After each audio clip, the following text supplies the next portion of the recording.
টি-20 world কাপে আবারও champion কিন্তু ভারত। 2007 সালে মহেন্দ্র সিং ধোনির নেতৃত্বে, 2024-এ রোহিত শর্মার নেতৃত্বে এবং 2026-এ সূর্যকুমার যাদবের নেতৃত্বে কিন্তু টি-20 ওয়ার্ল্ড কাপ জয় ভারতের। কার্যত ধুলোয় মিশিয়ে দিল নিউজিল্যান্ডকে। গতকালের ফাইনালের কথায় যদি আসি, অসাধারণ টিম গেম, অসাধারণ একটি জয়।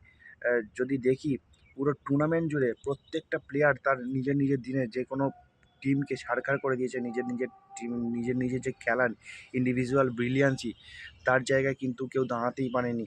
ইন্ডিয়ার যে প্রত্যেক কটা প্লেয়ার রয়েছে, কাকে ছেড়ে কার নাম নেব। যদি গতকালের ফাইনালের কথায় আসি তাহলে কিন্তু টসের দিক থেকে যদি আসি, টসে কিন্তু প্রথম ভুলটা করেছিল মিচেল স্যান্টনার। নিউজিল্যান্ডের ক্যাপ্টেন মিচেল স্যান্টনার কিন্তু প্রথম ভুলটা টসের সময়ই করে ফেলেছিল। টসে জিতে ফিল্ডিং, এই সিদ্ধান্তটা কিন্তু মোটেও কার্যকারী হলো না নিউজিল্যান্ডের জন্য।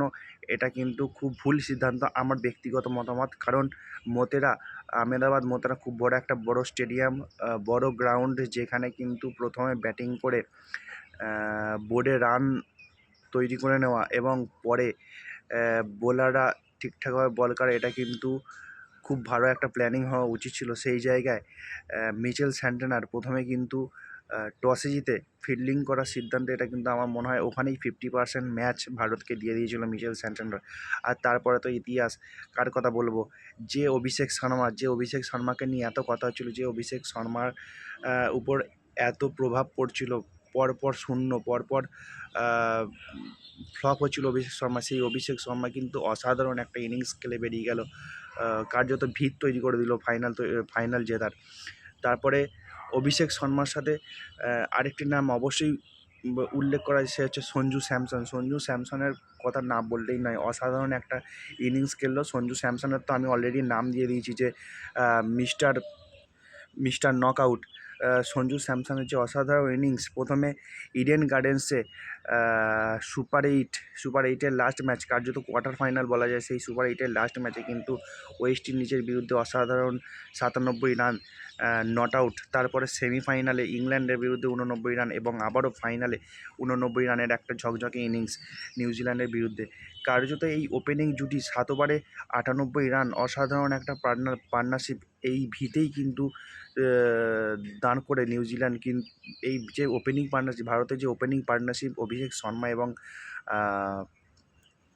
সঞ্জু স্যামসন, এই ওপেনিং পার্টনারশিপের জন্যই কিন্তু আজকে নিউজিল্যান্ড প্রায় অর্ধেক ভেঙে গেল।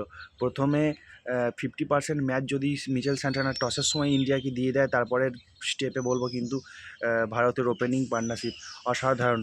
আর আরেকজনের কথা না বললে নয়, সে হচ্ছে ঈশান কিষান কয়েক মাস আগে কিন্তু ভারতীয় ক্রিকেট টিমের কোনো অংশই ছিল না। সেই ঈশান কিষান কিন্তু আজকে টি-20 ওয়ার্ল্ড কাপে অসাধারণ একটা পারফরমেন্স করে বেরিয়ে গেল। পুরো সিরিজ জুড়ে, পুরো টুর্নামেন্টটা জুড়ে বেশ ভালো কিছু পারফর্ম করে দেখালো। সেই পাকিস্তান ম্যাচ বলুন, আবার ফাইনালে বলুন, অসাধারণ একটা ইনিংস, যেখানে কিন্তু অত স্ট্রাইক রেট নিয়ে 50 করা ফাইনালের মতো জায়গায়, সেটা কিন্তু অসাধারণ। ঈশান কিষানের অনেক কৃতিত্ব অবশ্যই প্রয়োজন, তার কারণ যখন সঞ্জু স্যামসন এবং অভিষেক শর্মা খেলছিলেন এবং প্রথম উইকেটের ভাঙন ধরে ভারতীয় ইনিংসে, তারপরে কিন্তু যখন ঈশান কিষান আসে, তখন কিন্তু ঈশান কিষান একটি বারের জন্যও কিন্তু মনে হতে দেয়নি যে অভিষেক শর্মা আউট হয়ে গেছে।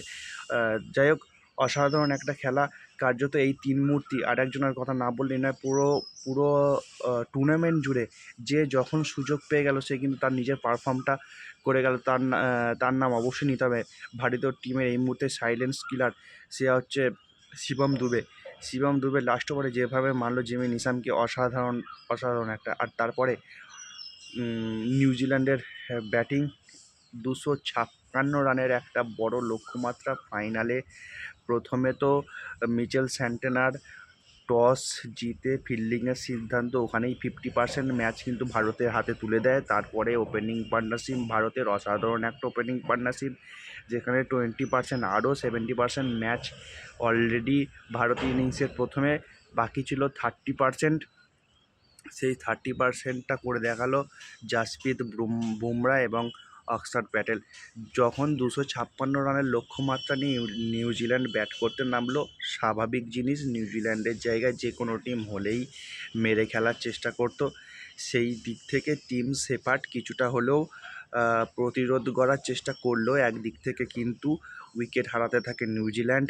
গত সেমিফাইনাল ম্যাচের যে ম্যান অফ দ্য ম্যাচ, অসাধারণ একটা 100 টি-20 ওয়ার্ল্ড কাপে ফিন অ্যালান যে 33 বলে কিন্তু সেঞ্চুরি করেছিল, সেই ফিন অ্যালানও কিন্তু পুরোপুরিভাবে ফ্লপ। শুধু ফিন অ্যালান কেন, মিচেল স্যান্টনার আর টিম শেপার্ড ছাড়া নিউজিল্যান্ড দলের ম্যাক্সিমাম প্লেয়ার কিন্তু গতকালের টি-20 ওয়ার্ল্ড কাপ ফাইনালে কিন্তু ফ্লপ হয়েছে।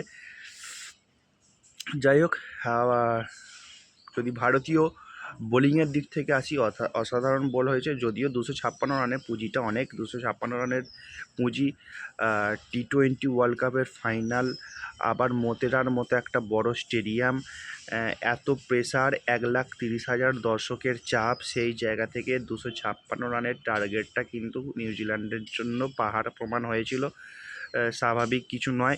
ইন্ডিয়ার ইনিংসের শেষেই কার্যত পুরো ওয়ার্ল্ড ক্রিকেটের প্রত্যেকটা ক্রিকেটের ফ্যান বলুন, ক্রিকেটের যারা ধারাভাষ্যকররা রয়েছেন, ক্রিকেটের মস্তিষ্ক যারা রয়েছেন, তারা কিন্তু সবাই ধরে নিয়েছিলেন যে ইন্ডিয়া চ্যাম্পিয়ন, থার্ড টাইমের জন্য রেকর্ড, থার্ড টাইমের জন্য চ্যাম্পিয়ন। আর সেই ভিতেই কিন্তু কার্যত বুমরা এবং অক্সার প্যাটেল ঝড়। যে বুমরার নাম অবশ্যই না করলে নয়, অক্সার প্যাটেল তো অবশ্যই খুব ভালো বল করেছে, 3টি মূল্যবান উইকেট তুলে নিয়েছে। বুমরা এই নামটাই কিন্তু যথেষ্ট। ওয়ার্ল্ড ক্রিকেটে একটি কি বলবো, ওয়ার্ল্ড ক্রিকেটে একজন লেজেন্ড জাসপ্রীত বুমরা। গত টি-20 ওয়ার্ল্ড কাপে লাস্টের দিকে কটা ওভার, অসাধারণ বল, যার জন্যে কিন্তু টি-20 ওয়ার্ল্ড কাপ চ্যাম্পিয়ন ভারত। এই ওয়ার্ল্ড কাপে যদি সুপার 8-এ সেমিফাইনালে, ফাইনালে সঞ্জু স্যামসনের ইনিংসের কথা বলি, অবশ্যই জাসপ্রীত বুমরার নাম অবশ্যই নিতে হবে। তার কারণ সুপার 8-এর লাস্ট ম্যাচে ওয়েস্ট ইন্ডিজের বিরুদ্ধে জাসপ্রীত বুমরার 12তম ওভারটা একবার দেখে নিন, যে 12 নম্বর ওভারে কিন্তু জাসপ্রীত বুমরা দুটো মূল্যবান উইকেট তুলে নিয়েছিল। সেই কারণেই কিন্তু ওয়েস্ট ইন্ডিজের টিম ঠিকঠাকভাবে দাঁড়াতে পারেনি, রান করেছিল ঠিকই। সেই 12 নম্বর ওভারটা বুমরা যদি ভালো না করতে পারতো, তাহলে কিন্তু রেজাল্ট অন্য হলেও হতে পারতো। তারপরে ইংল্যান্ডের বিরুদ্ধে সেমিফাইনালে কিন্তু অসাধারণ লাস্টের দিকে দুটো ওভার, যে দুটো ওভারে মাত্র 13 রান দিয়েছিল বুমরা, যার কারণে কিন্তু ইংল্যান্ড চেস করতে পারেনি। ভারতের 254 পাহাড় প্রমাণ রান কিন্তু চেস করতে পারেনি। আর তারপর তো গতকালের ফাইনাল, অসাধারণ একটা বোলিং পারফরমেন্স, 4 ওভারে সম্ভবত 13 কি 14 রান দিয়েছে 4টি উইকেট নিয়ে। অসাধারণ বোলিং, এবং তার জন্যে কিন্তু ম্যান অফ দ্য ম্যাচের পুরস্কার Jasprit Bumrah. Australian former cricketer Michael Clarke কিন্তু আগেই বলে দিয়েছিলেন যে ফাইনালে ম্যান অফ দ্য ম্যাচ হতে চলেছেন জাসপ্রীত বুমরা, এবং সেটাই সঠিক প্রমাণ হলো। জাসপ্রীত বুমরা কিন্তু অসাধারণ পারফরমেন্সের জেরে ম্যান অফ দ্য ম্যাচ হয়েছে। যুগ্মভাবে সবথেকে বেশি উইকেট এই টি-20 ওয়ার্ল্ড কাপ 2026-এ, সেটা হচ্ছে বরুণ চক্রবর্তী এবং জাসপ্রীত বুমরা 14টি করে উইকেট পেয়েছে। এবং অবশ্যই নো ডাউট সঞ্জু স্যামসনের অসাধারণ তিনটে ইনিংস, যার জেরে কিন্তু Sanju Samson man of the series, tournament of the player of the tournament ঘোষণা করা হয়েছিল সঞ্জু স্যামসনকে। যদিও সঞ্জু স্যামসন 4টে ম্যাচ খেলেনি, কিন্তু ভাইটাল 3টে ম্যাচে যেভাবে রান করলো, যেভাবে ভারতকে একার হাতে জেতালো, তার কারণেই কিন্তু মেনলি তার জন্যেই কিন্তু সঞ্জু স্যামসন এই প্লেয়ার অফ দ্য টুর্নামেন্টের পুরস্কারটা পেয়েছে। তো যাই হোক, এনজয় করুন টি-20 ওয়ার্ল্ড কাপ। জাস্ট ভারত 3 নম্বর বারের জন্য দিয়েছে রেকর্ড। এর আগে কোনো দিন কোনো টিম 3বার টি-20 ওয়ার্ল্ড কাপ জেতেনি। ফার্স্ট টিম হিসাবে ভারত টি-20 ওয়ার্ল্ড কাপ চ্যাম্পিয়ন হলো 3 নম্বর বার। ফার্স্ট টিম হিসাবে যে নিজের দেশে টি-20 ওয়ার্ল্ড কাপ জিতলো, এবং এত ভালো একটা পারফরমেন্স, ফাইনালে রেকর্ড পাহাড় প্রমাণ রান টার্গেট দিয়ে টি-20 ওয়ার্ল্ড কাপ চ্যাম্পিয়ন হওয়া, এটা কিন্তু ইতিহাসের পাতায় লেখা থাকবে।